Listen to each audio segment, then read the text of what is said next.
Hey,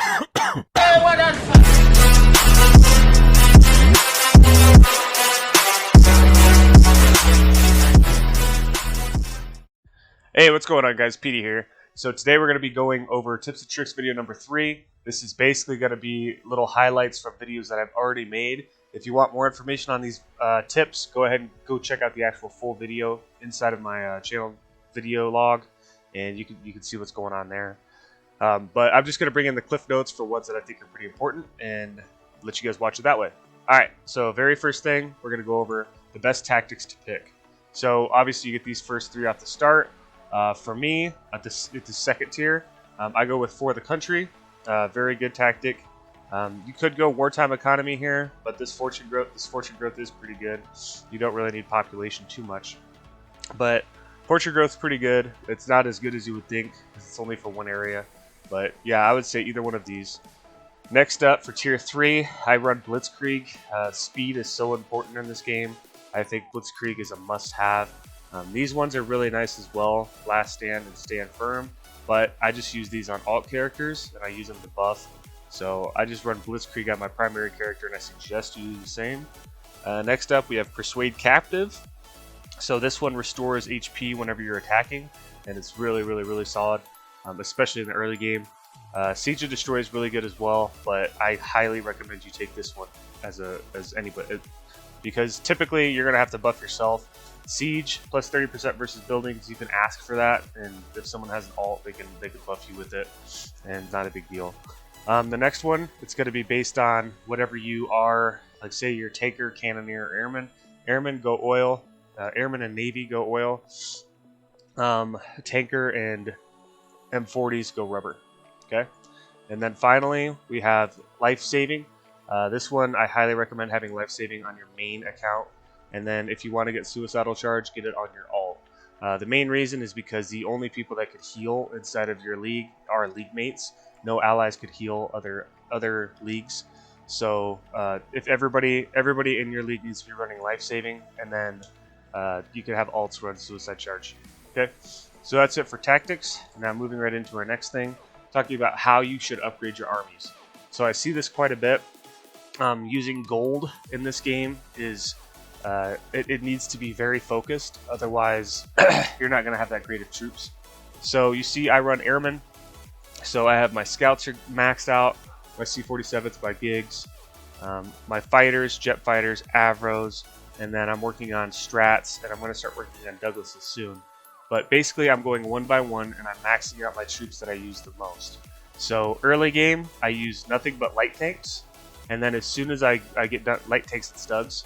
As soon as I get to level 10, I switch to Avros, and then I'll run Avros and strats at some point if I end up needing to, or I'll just stick with Avros the whole game, Avros and jets. And then also I run Flak 41. So as you can see here, I'm very focused. I have some points in other assets here. I have a lot in M40, but that's just because I was planning on going M40 at the beginning, and I changed, and then a little bit in Tiger. So the whole point of this is you got to decide what you want to play. You got to decide pretty quickly if you want to play Tanker, Cannoneer, or Airman.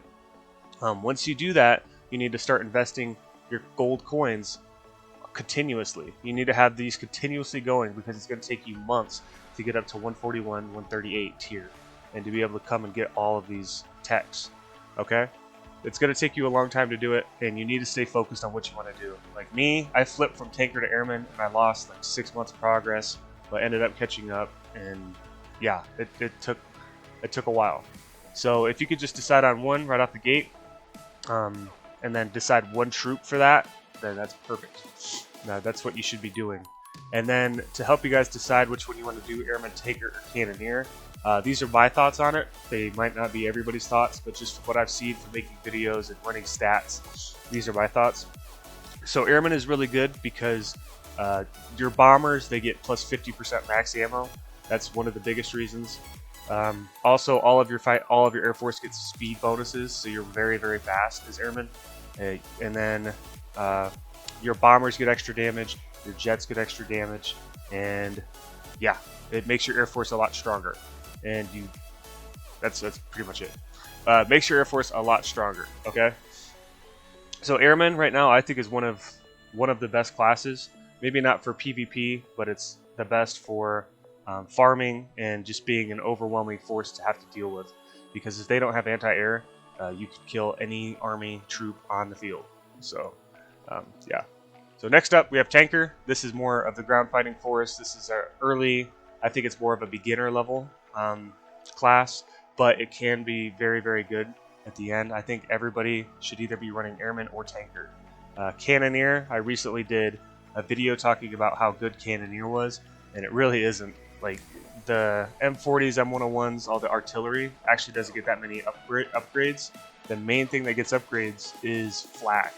And if I can remember correctly, I think it was like 15 Cannoneer flak is the same as 24 Tanker or Airman flak. That's how much upgrades they get. So the flak are very strong, but I said in that video, and I'll say it again, I'm not going to run a class just to have anti-air capability. Like, I would just run Airman in that case. And with Tanker, you can run, instead of running flak, you can run whirlies. You can kind of get around it to be able to deal with bombers. But yeah, so I would say either Tanker or Airman. It depends on if you want to be on the ground or if you want to fly. Tanker's very good. You get a lot of different good bonuses, and you could also run artillery with Tanker, and then you'll have tanks and M40s in your army, which everybody knows is pretty good for mitigating splash damage, stuff like that. So I would pick between one of these two. All right, next up we have your starting troops. So like I said, I play light tank. I actually just did a video, light tank versus medium tank for early game, and I actually found out that light tanks are better only if you're Tanker. Okay, they're only the better if you're Tanker, because if you look at the class tree, you get all of these big upgrades: plus 10% health, minus 50, plus 50% all attack, minus 50% armament cost. So they're only better because of these techs. Now, medium tanks, they have little techs in here kind of scattered, but they're not as good as the light tank bonuses on Tanker. Now, with that being said, if you're running Cannoneer or Airman, Shermans are better. The reason why, I'll show you, they're pretty much the same exact price, and they do significantly more damage to versus armor. Oops. Was that the right one? That was the right one. So, $1,000, 480 iron for the lights, and then 1133, 544 for the meds. And there's only about a minute difference on the make time. So, these M4 Shermans are a lot better. These can max out at like 7,400 HP, and then your med tanks can max out at 9,500 HP. So definitely run medium tanks if you're not Airman, if you're not Tanker. All right, moving on, we have how to use gems as a free player. So I see this quite a bit whenever we're early field and I'm fighting people that are newer to the game. I see this quite a bit. So when you're defending your base, right? Defending your base with using gems. The first thing you can do is shield. And I know that people hate shielders, but sometimes you just have to freaking shield. You don't want to lose your stuff. Like last night I shielded because I was getting drunk and playing Among Us with my friends. So I'm shielded, right? Like, get off my back. Anyways, so to help defend your base, point all of your sniper towers towards your city, right? You have your turrets up. So mine aren't that high a level, 332. But say these were like 777, right? Say somebody comes to attack this base and they kill off one of my turrets. So instead of, if you try to hit reconstruct, the reconstruction time is going to be about 55 minutes. And then once the turret gets back up, it's only going to be about a third health. So it'd be at like, 7,000 HP. I don't play that game. I straight up demolish it, boom, it's gone, and then rebuild a level 1 turret. Now the math behind it, to gem up 55 minutes worth of a build time, it's around 900 it's around 900 gems. But to demolish, it takes 2 minutes. You gem that's 50, and then to rebuild another turret, it's 125. So 175 gems to get a level 1 turret out versus 900 to keep your weakened level 7 turret. So that's worth it every time. Just come around, keep deleting them, keep popping up level 1 turrets. You could do it until your city goes down. So they're going to start focus firing your city once they see that. So hopefully you have an army, or you can call for an army in your ally chat before they do that. But if not, If not, go ahead and come into your flags and make sure you spend your resources for that city before it gets captured. That way, you at least get something from what you have stored here. You could try to send away with your commercial center. You could try to send away your armament or your supplies, but it's more than likely going to get shot down. Just spend it, and it sucks to suck, but you lose cities in this game. That does happen. All right. Last but not least, we're going to talk a little bit about the battlefield tactics. So, what you guys need to know is that Flak 41 in this game are really, really, really strong. And there's a reason why they're really strong, and it's because of this upgrade right here. So, this is under Artillery and AA, Tier 3, so you need to be battle level 15 to unlock it. But, all of your Flak 36 and Flak 41, they get an AoE ability for 5 minutes with a 30-minute cooldown.